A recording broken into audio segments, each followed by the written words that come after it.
Hello, I'm sitting really close to the camera today. Yeah, it's been a while since my last video, and I really felt the need to make something. I've got itchy feet, and I thought I can't spend all day sitting watching Rachel Riley on a sitting staring at Rachel Riley on Countdown. So yeah, no, this video has been this video has been in my mind for a while. So, and also, it's not a pickups video. I'm just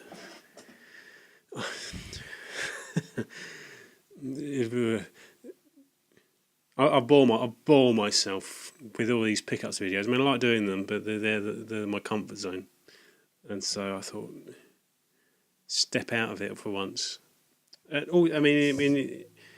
I've realised that when I haven't got something like a sort of visual aid, this is like a security blanket. I do tend to muddle my words, or I can't get them out. I can't quite translate what's going up in here, but sorry, I'll give it a shot, and it will. Time will tell to see if this is worth uploading. I don't know, it might be. But no, this is a video. It's a video about films. I've called it films what I have watched. I'm not very good at. The idea is it might turn into a series, but don't count your chickens. I've thought about doing series before, and I think the only one that I ever actually sort of decided, and then eventually saw through to its fruition was XCOM, and that took me over a year. But now this is about it's films I've watched. I mean, and there's a particular point I want to make about one of these films, which I'll leave that to the end. I've made a little list. This is my security blanket. This is the equivalent of having games to show. I made a little list. I hope you didn't see those.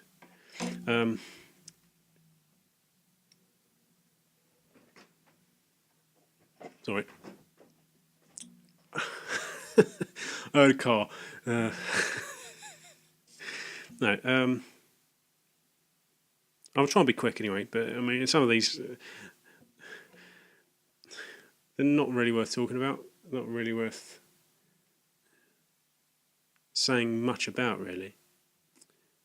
For instance, I tried watching The Expendables, and it just irritated me. I felt patronised. I felt patronised by Arnold Schwarzenegger, by Sylvester Stallone. I tried, but I failed. It made me angry. It doesn't offer anything unexpected, and I think that's the difference between studio-based cinema and independent cinemas. Is that you never know.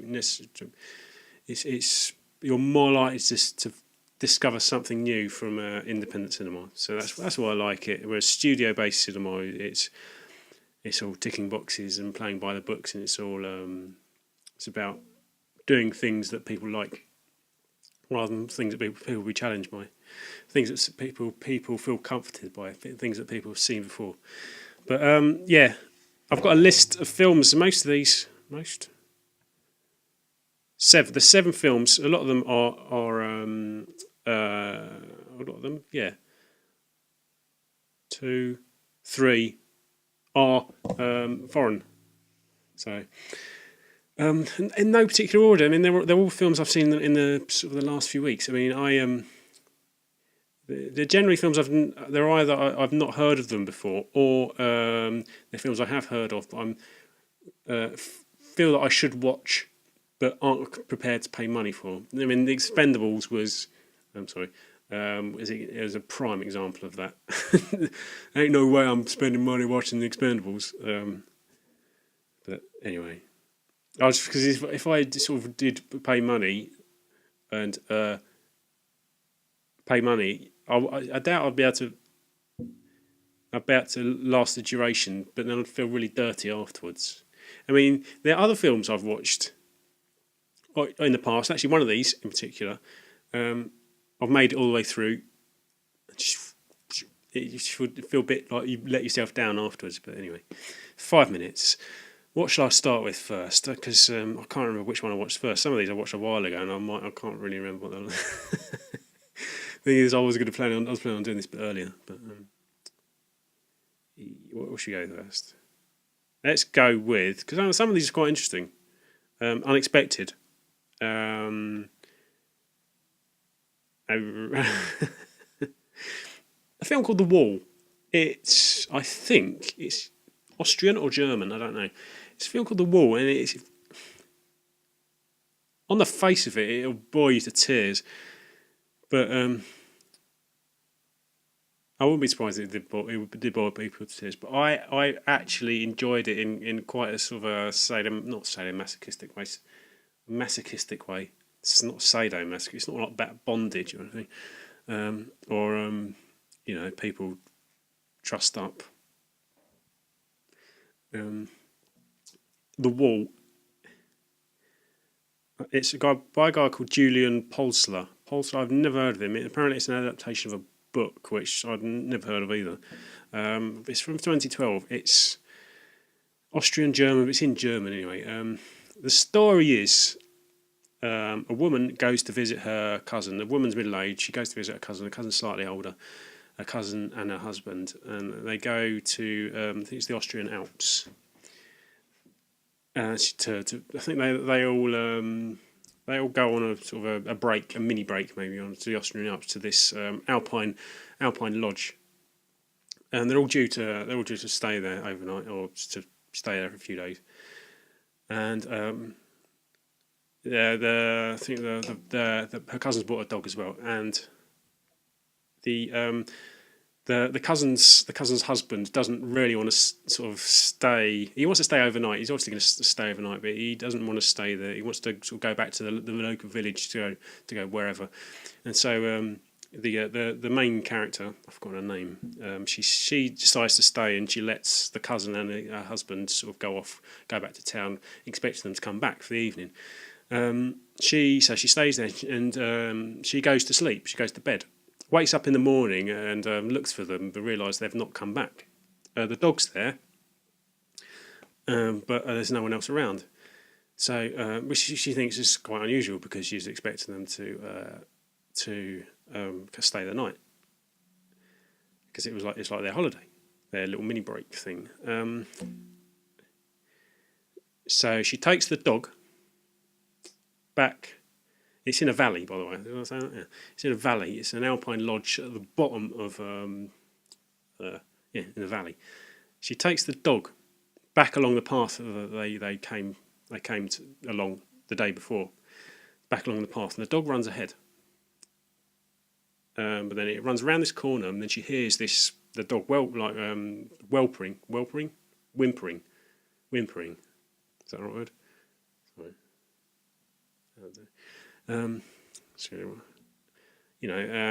What's happened? So she goes around the corner, and the dog's just sort of sitting by the side of the road. And she walks past the dog, and because it's her cousin's dog, and the dog doesn't really like her, which is quite funny actually. I mean, it's in a way this feels quite funny. There are funny bits in it, and when she first encounters the dog, because the dog doesn't really like her, and the dog flinches when she tries to stroke it, which is funny in itself, but it's not inherently a funny film. It's real funny situations rather than forced funny situations, but don't mistake this for a comedy. That's not what it is. So she walks past the dog to continue on the path, but the dog doesn't want to come. The dog doesn't want to move, and the camera. This might be a bit of a giveaway. This is a bit of a spoiler, but it happens relatively early on, so it's not much of a spoiler. But the camera switches round head on to the woman. And she turns around. As she's turning around, she's continuing on the path. She's turning around to the dog, and all of a sudden, from this head-on camera, her face sort of gets. It's like she's hit a wall. Hence the wall. So what's happened is that,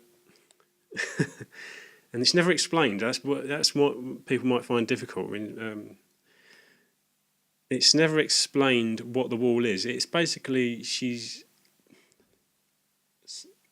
found herself in this enclosed area, in this sort of alpine, in this alpine valley with this invisible wall, and it's and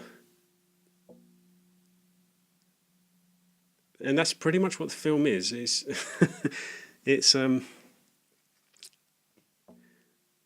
from that point on, there's a lot of it's in flashback. It's a lot. It's there's a lot of exposition. There's lots of she discovers that this wall it surrounds her. It's enclosed her. She also can hear that the wall's got some sort of electronic. It's got a static buzz to it, which automatically turns this into it's rather than some sort of psychological horror. It's like a psychological sci-fi horror. But there's never an explanation of what the wall is, and the rest of the film is basically her learning to cope with her isolation, and she does this by writing a diary, and she writes all her thoughts into the diary to try and focus to try and remove the emphasis away from her situation, and to try and understand it, and to try and cope. And in a way, she's lucky because she's got a fully stocked larder, and there's a gun, and it's the area where she is big enough that there's deer that she can kill, and she's got a dog, but she's also got a cat as well, and she's got her own little sort of enclosed community, and it's and some every so often because she's. The film takes place over a matter of years. She's been there for years, and every so often she goes up the mountain to like the summer lodge up the mountain, and she realises that the actual area that she's enclosed in is quite big, because there's like I said, there's deer, and she goes quite far, and so. But that doesn't stop her being claustrophobic. At some point she's standing over this sort of rocky outcrop. There's quite reminiscent of a painting by a guy called Caspar David Friedrich. If you look him up, Caspar David Friedrich, you might know his paintings, or particular painting. It's I've forgotten what it's called. It's basically a climber looking out over a sort of a cloudy valley, up above the clouds, and there's a lot of that, and it's all these amazing vistas. But at the same time, because she's got this invisible wall, it's really claustrophobic. It's uncomfortable in a way.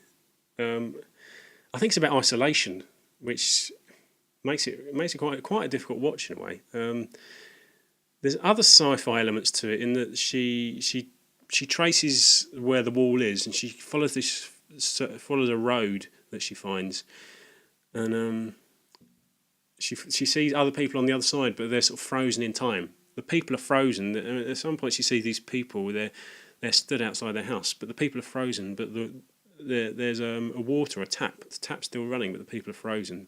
There's never any explanation, and I wouldn't even try and think of what it's. I don't think you're really meant to. It's about something else. It's about. I think it's quite feminist, because she doesn't learn, but she looks after herself.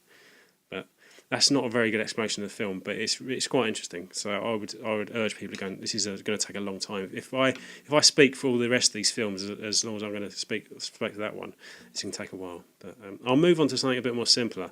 The Cold Light of Day. This is the one I felt dirty about because I sat and watched it. It's by Mabrouk El Mekri from 2012. He made JCVD, the Jean-Claude Van Damme film, the one that's supposed to legitimise Jean-Claude Van Damme, he sort of move out, show him outside his sort of action hero comfort zone. About his, I've not actually watched it. It's about him, isn't it? About his life, or him as an aging action star. I don't know, but it's rubbish. Not worth watching. It's crap. I sat and watched it. It's basically Henry Cavill, who's the recent. It's quite dark, that, isn't it? That's because the bloody sun's. Hang on, I'll do that. That's made no difference whatsoever. As soon as I do this, the sun's going to come back out. Henry Cavill, the most recent Superman. He's this. I think he's this young guy who's. What is he? He's ambitious. Um, Ambitious, hardworking. Slightly. Not in trouble at work, but he's a bit sort of business, or his work life is it's in jeopardy. He goes to visit his family, his younger brother and his younger brother's girlfriend, is it? I can't remember. Mother and dad on this boat in the southern Italy. One day, him and his dad have a bit of an argument, and he decided to sort of swim off the boat to go to I don't know, get something. Comes back, the boat's gone. He thinks, because his dad sort of disapproves of him not putting his all into this family holiday. His dad's played by Bruce Willis, which is the first failing of the film, because Bruce Willis and Henry Cavill don't really convince as father and son. And Henry Cavill's really wouldn't. So he comes back, boat's gone. He finds the boat. He's able to swim onto the boat, and there's obviously something's happened. It's just shit everywhere. And he comes back off the boat and finds some policemen and tells them what's going on. The policemen don't really believe him, and they're about to arrest him. And he tries to sort of wrestle himself away from them. But then Bruce Willis turns up, his dad, and sort of duffs them all up or kills them. I can't remember what. I was paying attention, but not. And then basically he learns that his dad is not what he's always thought he was. His dad works for CIA, and he's been selling secrets to Mossad, I think. And the CIA, headed up by one Sigourney Weaver, don't like him doing it. No, it's cheap. It's sort of cheap and poorly acted, poorly made. At one point, you got Sigourney Weaver driving along in a Range Rover, firing an Uzi, sort of steering one arm, firing an Uzi out a driver's side window, just sort of spraying bullets. And you think after all that good work, all that goodwill she's got from her Aliens series, you think, what a waste. She's just pissed all over that. Well, not she has, it's more the film. It's nothing to do with her. I mean, she's classy enough, but it's pretty crap. I should say, that's not really a very good review of the film, but I don't really want to say too much more about it. Not worth it. The Innkeepers. Now, this was a bit interesting. It's sort of old school. It's a horror film. It's an old school ghost story, actually. I quite enjoyed it. I found, in a way, it was really effective in a really quite traditional way. It felt quite English, because it's about this sort of pure ghost story. It's about this guy who's into the paranormal. He runs a paranormal website about paranormal investigations, and him and this girl have it's like jobs at the end of the summer as the season's winding down. They're the last two people working in this hotel, and so it's really quiet, and they've got a few residents, customers, people living there, but. And I think the selling point of this inn is it's supposed to be haunted, and the guy who runs this website, he's sort of into about paranormal investigation, obviously. So that it's in his interest, because he's got the website to look it up. And then I think the girl, I actually missed the first 10 minutes. I think the girl was initially sceptical, but she starts to believe, and it's quietly effective in a really traditional way. It's in some senses it reminded me of Hitchcock. It's nowhere near approaching those sorts of standards. But certain Hitchcock films like Rear Window, for instance, it plays on this idea. If you watch Rear Window, it plays on this idea that the main character Jimmy Stewart is paranoid, and this does the same thing. It plays on the paranoia to begin with, and and it's really effective. And it doesn't go for cheap jump cuts. It again, it sort of plays on the that sort of stereotypical, that convention of the jump cut. And it plays on the anticipation of a jump cut, but never actually delivers, which I think is just so much more effective. There's this guy has all this equipment, and at one point I think it's the girl. Where's the guy or the girl? Headphones on with this sort of sound recording wand thing, microphone. That's what they're called. And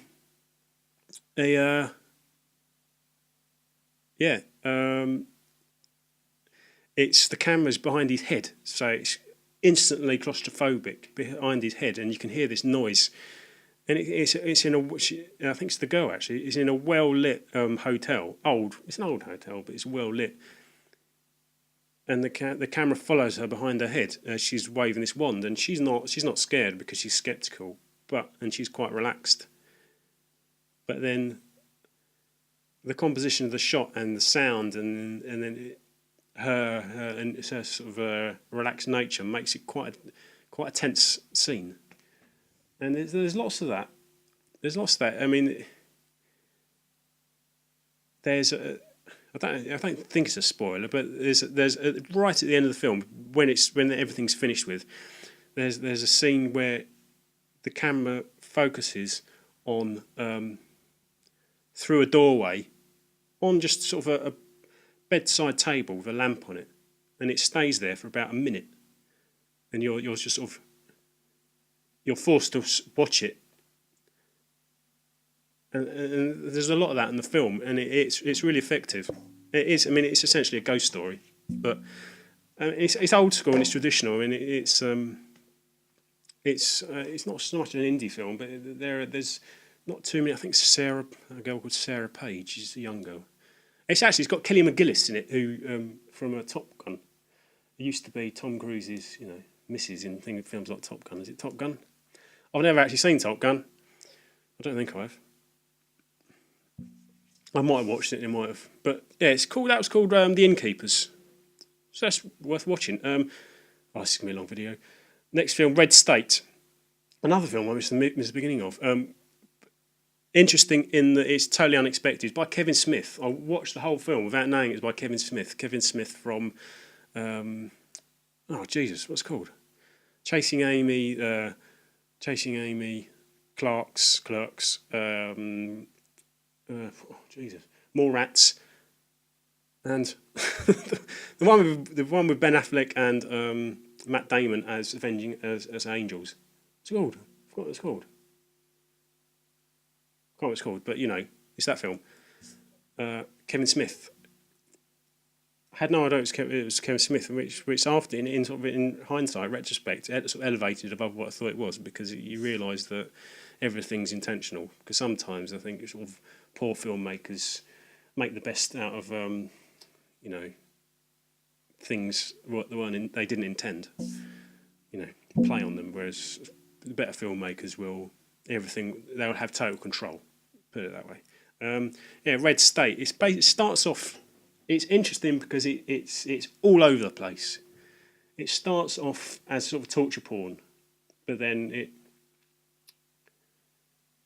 there's all these slightly incongruous sort of asides where all this sort of witty banter, which sort of go against the sort of the torture porn atmosphere, that sort of oppressive atmosphere that you get in torture porn films.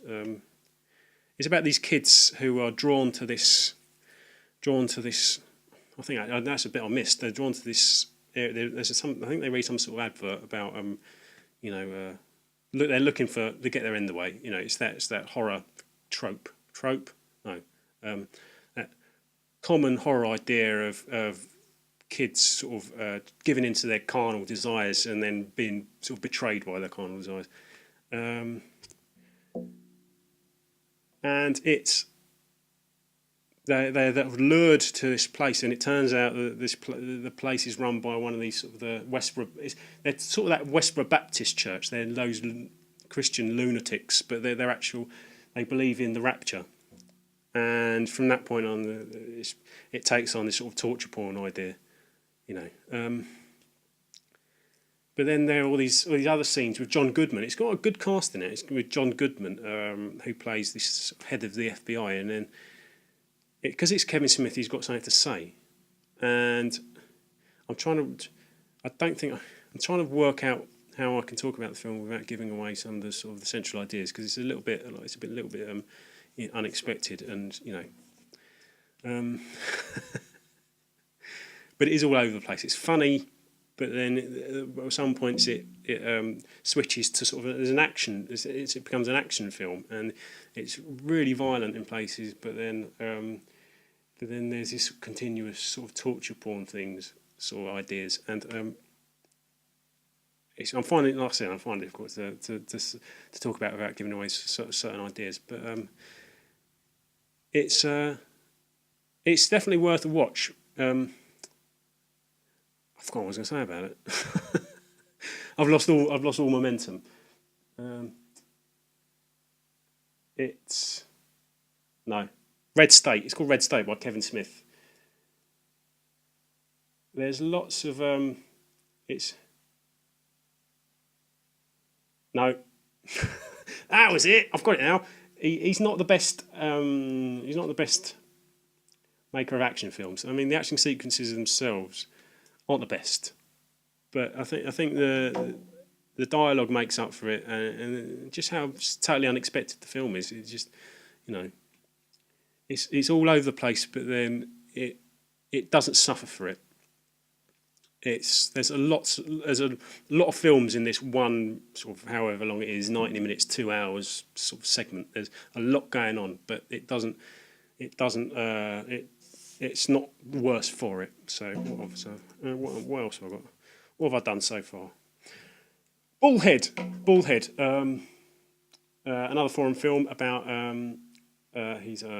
it's set in Belgium, and the main character is addicted to steroids and testosterone, and he's like an enforcer for this sort of this farmer who deals in illegal growth hormones for cattle, and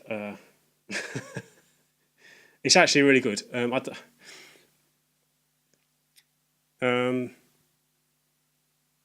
It's about it incorporates sort of the reasons why he's addicted to these substances, and it involves sort of this horrific childhood incident. And there's, I think what it is that there's a policeman who's killed. He's an undercover policeman who's investigating this sort of illegal trade in growth hormones, and so then it brings in sort of the sort of state police, and so now that there's a big police presence in this sort of area, primarily because of this sort of investigating policeman was murdered, and so now the central character is implicated in this murder, even though he wasn't actually down to him.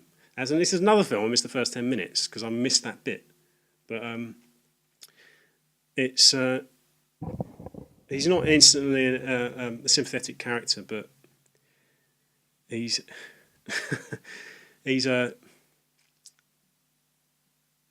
I'm losing it with this. I'm losing all my momentum. But no, it's called Bullhead. He plays. I think he's sort of the character who gets referred to as Bullhead. I think, and he's this big. He's like an enforcer, for sort of cheap hoods, and it's about he gets into contact with his sort of almost not quite childhood sweetheart, and it's about how they sort of almost getting back into contact, and it's more of as much of a character study than anything, but with all these sort of Belgian, they do exist apparently, Belgian gangster sort of whole. I'm talking bollocks. I'm losing. I was starting all right there. Bollocks. What's his? The wall. Actually, I've done most of them. The one most recently watched was Rust and Bone. Rust and Bone by a guy called Jacques Audiard. He's French. Another French one. This is in French. Rust and Bone. It's got the same guy in it. It's got this guy called Matthias Schoenaerts who plays. He plays a dad who he's forced to look after his young son. but he's really irresponsible, and he travels to go and live with his sister because he's got nowhere to stay, and he goes to live with his sister. I think then they live in the south of France, and he meets this.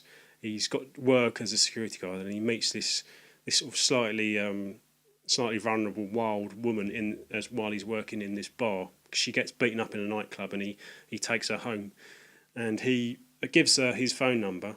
I think the intention is that he wants to get his end away because he's a bit promiscuous, but he gives her his phone number and doesn't hear any more about it. But then there's this horrific accident because she trains killer whales, and there's a horrific accident. She loses her legs, and she phones him up because she's I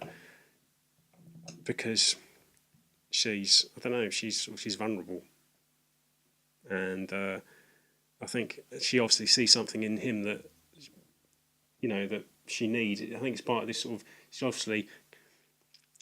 It's obviously her destructive side of her personality still there, because obviously he's no good for her, but she's lost her legs, and so I think she's obviously sees him as a bit of a, I don't know. She wants to torture herself with this sort of promiscuous sort of irresponsible nightclub bouncer, but it's if you've seen Jacques Audiard's other films, he made A Prophet, which is quite a bit different. But there's other films like A Beat That My Heart Skipped, and it's what was it? I've got them all actually. Read My Lips. They've got similar ideas. They all incorporate this sort of low rent hoods who have these sort of slightly odd couple relationships with vulnerable women. Like Read My Lips is this guy who gets out of prison and gets a really sort of low sort of rent cheap job in an office, basically photocopying, and the only person who will talk to him or give him the time of day is this deaf girl, because obviously they're both outsiders in this office situation, and in that film he uses her in this sort of scheme that he's got, this dodgy scheme that he's got going on, her lip reading abilities. And in Beat My Heart Skipped, it's basically like a guy for a sort of an illegal landlord, or he's this son of a legal landlord who's into sort of really dodgy things. He's also a concert pianist on the side. And he meets this woman who teaches him to hone his piano playing abilities, but they can't communicate because she's Chinese. So, and Rust and Bone has a lot of those ideas in it. It's the sort of the dodgy central male character that you're not sure you really like, with all these, he's sort of the anti-hero, sort of not the classic anti-hero sort of Mad Max type, but a different sort of anti-hero. But yeah, Rust and Bone's a lot like that. It's about sort of redemption, and really good. It won awards, and I highly recommend it. Sorry. Do you know what I mean? I need a comfort blanket of something to hold and something to go. Anyway, so recommend Bullhead, Red State, Innkeepers, The Wall. Not Cold Light of Day. Recommend Rust and Bone. Right, last one, 2012. I watched that. It surprised me. It surprised me in the way that I could sit through it. I suppose I could sit through it because it was sort of slightly liberal central premise. If it had been made by someone like that classic Michael Bay, or if it had been like a Charlton Heston or a John Wayne, I doubt I would have been able to sit through it. But it's another one of these films that I'm not prepared to pay money for, but I feel like I should watch it. And obviously it's about, I'm not going to patronise people by sort of saying what it's about, but which I'm actually going to do now. The sort of solar flares create these extreme weather conditions and the world comes to an end. It's slightly sci-fi as well. But the point I want to make about it is that it incorporates this really popular idea with blockbuster films, which irritates me actually. Is that there's so many occasions in this film where it's who is it? It's what's his name? What is his name? It's by the same guy who did Independence Day and that sort of thing, and it shows John. Fucking hell, what's his name? Well, it's 2012 anyway, and so much of it is based on chance. When he's escaping, there's more than one occasion he's escaping from all these sort of collapsing buildings and stuff. And on one instance, he drives under through this collapsing building as it's collapsing down on top of him and just bursts out the other side. And that's what I don't like. I mean, if you subscribe to the idea of the multiverse with sort of infinite universes where essentially a whole new world, a whole new universe is born with every decision you make. You know, the world opens up in front of you and closes behind you, and which means that essentially anything is possible. So with all these ridiculous sort of manic set pieces based on chance, they're possible, but they're not probable, and that's what irritates me in films like this. It's basically like, I remember I sort of, if you came to a video game, like Ikaruga, never having picked up a joypad before, not really understanding what video games were, not understanding what a bullet hell shooter was, and somehow putting all the right inputs in, all the right decisions, all the right joypad movements, and somehow getting through to the end of the game, beating it. Obviously, that's possible. It's improbable. It's possible, and that's what films like this seem to be based on. And I think they're lazy in that sense because it's almost as if the writers write themselves into, or the directors create themselves into a corner, and the only way they can get out is with this incredible stroke of luck and chance and all that stuff like that. I mean, certain directors are really into that sort of thing now. And Michael, there was one of Michael Bay. I fucking hate him. There's one with Michael Bay. It was The Island. It's the one with Scarlett Johansson and what's his face, Ewan McGregor. And I think they're on top of a building and they're on this sort of scaffolding. The scaffolding collapses off the side of the building and somehow they ride it down to the bottom. And Peter Jackson loves it. There's the one in Fellowship of the Ring where they're on that collapsing staircase and they sort of somehow ride it like this. And I think it uses it in King Kong as well with the tree. As they're on the tree and the tree falls down the chasm, the tree that goes across the chasm, the tree falls down the chasm, and somehow they make it to the end. And it's, again, this is my point, is that they're possible. Things like that are possible, but they're improbable. They're purely based on chance. So the only get out that the director has is that sort of, it's, I'm not going to say unbelievability. It's that it's the improbability, but you've always got the element of sort of denial, is that it could happen, but it's not likely. And I think it's okay if you use that idea once, but then to continuously use it just gets a bit repetitive and lazy. Am I making sense? I don't think I am, but I know what my point is, but I'm just struggling to make it. But yeah, Peter Jackson, he's done it in subsequent Hobbit films. The one with the fighting giants when they're walking along the rocky pathway, on the side of the cliff, the fighting giants, and just all these sort of mountains are collapsing either side of them, stuff like that. And I'm sure there was one in the first Hobbit film. That was the first Hobbit film, wasn't it? Just there's too much chance in Hollywood sort of blockbusters nowadays. It's because it's sort of it's a way to get out of a hole that you've written yourself into. It's too much of that. It annoys me, and in a way, I don't really blame Peter Jackson because I don't think Peter Jackson's a clever guy, and I like him as a filmmaker. But I do think that it's more of a sort of studio pressure sort of thing. Whereas when it comes to Michael Bay, I think he doesn't give a shit about things like that, and things like this will happen in just all manner of sort of Hollywood blockbusters because it's an easy get out, isn't it? It's an easy get out. But that was my rant. I don't like the saying calling it rants. But I suppose that's what it is. But I'm going to have to watch this back and see if any of it makes any sense whatsoever. I doubt it will. Just me going. But anyway, I'm gonna go back and watch stare at Rachel Riley again on Channel 4+1, or might even look it up on the iPlayer or Channel 4OD.